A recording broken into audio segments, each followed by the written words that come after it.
One question that we get asked quite a lot is how much does each Airbnb property actually make for you when you run an Airbnb management business? Now there's two main factors that are going to influence how much a property makes. Firstly is simply size of property. The bigger the property, the more luxurious the property, the more bedrooms of the property, the more money it's going to make. The second factor is location and seasonality, but really we're looking at a whole year. So each property for us brought in a bare minimum of 10,000 to 20, 30, 40, or even 50,000 Australian dollars per year.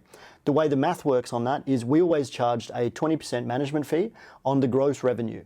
So if a property was making just $50,000 a year, which honestly none of ours made that little, but let's say they are, that would equate to $10,000 in management fees for us.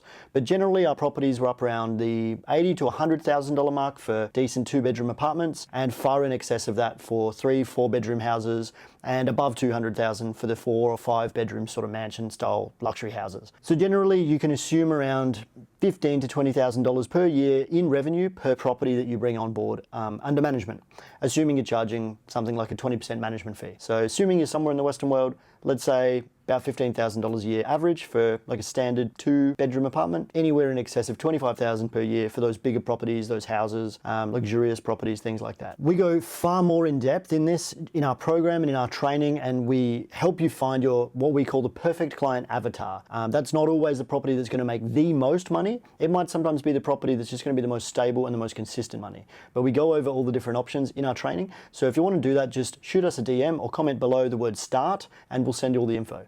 Cheers and see you in the next one.